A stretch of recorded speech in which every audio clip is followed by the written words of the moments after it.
ఇప్పటి వరకు అన్నీ చెప్పడం జరిగింది మహేశ్వర్ రెడ్డి గారు. ఎక్కడైతే రైతులు ఒక్క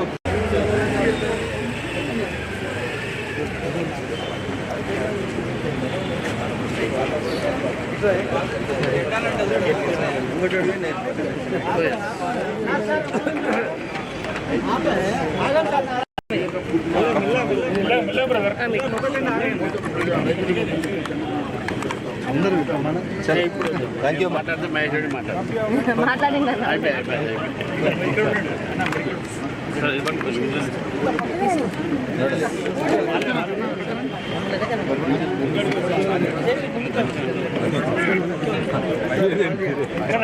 రైతులకు ఇష్టమైనటువంటి గిట్టుబాటు ధర కానీ కొనుగోలు కేంద్రాలు కానీ అనేకమైనటువంటి హామీని మరి విస్మరిస్తూ ఉన్నటువంటి ప్రభుత్వాన్ని నేను ప్రశ్నిస్తూ ఉన్నాం.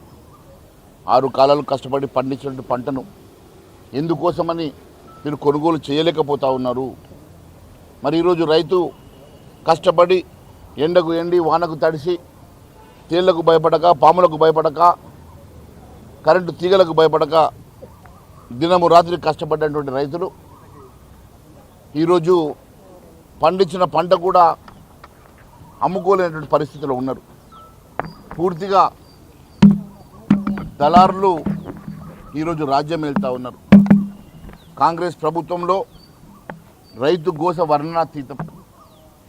ఈరోజు నేను అడుగుతూ ఉన్నాను, మరి ఉత్తర తెలంగాణ వైపు మక్కల పంట కానీ జొన్నల పంట కానీ, మరి దక్షిణ తెలంగాణలో వడ్ల అధికంగా పండించే పంట కానీ సన్ఫ్లవర్ కానీ శనగలు కానీ మరి 10 పంటలకు గిట్టుబాటు ధరను ప్రకటించి మరి ఎన్నికలకు హామీ ఇచ్చినటువంటి ప్రతి గింజ కొంటామని చెప్పి ఎన్నికల్లో హామీ ఇచ్చినటువంటి కాంగ్రెస్ ప్రభుత్వం ఈరోజు కనీసం కొనుగోలు కేంద్రాలను కూడా నడపలేనటువంటి దుస్థితిలో ఉన్నారు. ఈరోజు ముఖ్యమంత్రి గారు స్వయంగా చెప్తా ఉన్నారు 80% కొనుగోలు చేశామని. మరి ఈరోజు మేము అడుగుతూ ఉన్నాం ముఖ్యమంత్రి గారిని, మేము పర్యటిస్తున్నాం, రండి చూడండి రైతు గోస ఒకసారి చూడండి.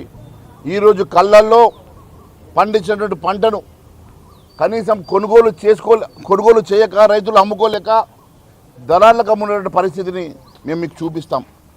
మీరు చెప్తా ఉన్నారు కదా 80% మేము కొనుగోలు చేశామని. అసలు మీకు ఎవరిస్తూ ఉన్నారు లెక్కలు అడుగుతూ ఉన్నాను.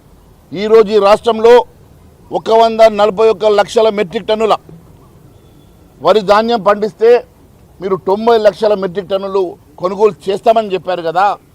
మరి ముఖ్యమంత్రి గారు నిన్న 80% మేము కొనుగోలు చేశాం, 45 లక్షల మెట్రిక్ టన్ను కొనుగోలు చేశామని చెప్తా ఉన్నారు. మరి మీ లెక్కల ప్రకారం 45 లక్షల మెట్రిక్ టన్ను కొనుగోలు చేసుంటే అది కేవలం పండించిన పంటలో 30% మాత్రమే కదా. ఒకవేళ మీరు అన్నట్టు 90 లక్షలే మీరు కొనాలనుకుంటే మీరు కొనుగోలు చేసింది సగమే కదా. మరి ఏ రకంగా 80% మేము కొనుగోలు చేశామని మీరు తప్పుడు లెక్కలు చెప్తా ఉన్నారో సమాధానం చెప్పాలని చెప్పి ముఖ్యమంత్రి గారిని నేను అడుగుతా ఉన్నాను. ఈరోజు అమ్మలేక రైతు గోసపడతా ఉంటే అకాల వర్షాలు వస్తూ ఉన్నాయని, వారం రోజుల లోపల మాన్సూన్ వస్తుందని చెప్పి రైతు బాధపడతా ఉన్నాడు. కళ్ళల్లో పంట మీద కుప్పల మీద కాపలు కాయలేక అనేక మంది రైతులు ఈరోజు కుప్పల మీదనే చనిపోయినటువంటి సంఘటనలు కూడా మనం చూస్తూ ఉన్నాం. మరి ఇంత రైతు బాధపడతా ఉంటే కనీసం ఈ రాష్ట్ర ప్రభుత్వం ఏ రకంగా ఆదుకోవాలని ఆలోచన చేయకుండా తప్పుడు లెక్కలు ఇస్తూ దొంగ లెక్కలు చెప్తూ కాలయాపన చేస్తున్నటువంటి ముఖ్యమంత్రి గారిని ఎప్పటిలోగా మీరు ఈ కొనుగోలు పూర్తి చేస్తారో చెప్పాల. తడిసిన ధాన్యం కూడా కొనుగోలు చేయాల్సిందే. ఈరోజు తడిసిన ధాన్యం అని మాయిశ్చర్ పేరు మీద మీరు కాలయాపన చేస్తే ఎట్టి పరిస్థితుల్లో సమస్య లేదు. మేము ఈరోజు రైతు గోస బీజేపీ భరోసా పేరు మీద ఈరోజు అనేకమైనటువంటి ఈ ఉన్నాం. కునకచెర్ల నుంచి మొదటి రోజు గజ్వేల్ వరకు, గజ్వేల్ నుంచి రెండో రోజు వరంగల్ వరకు, వరంగల్ రోజు మొదటి 3 రోజుల షెడ్యూల్ని ప్రకటించాం. మరి రైతుల కొనుగోలు కేంద్రాల్లో ఉన్నటువంటి అనేకమైనటువంటి సమస్యలతో పాటు ఈ రాష్ట్ర ప్రభుత్వం మీద ఒత్తిడి తీసుకొస్తాం. ప్రతి గింజ కొనుగోలు చేయాలని చెప్పి డిమాండ్ చేస్తూ ఉన్నాం.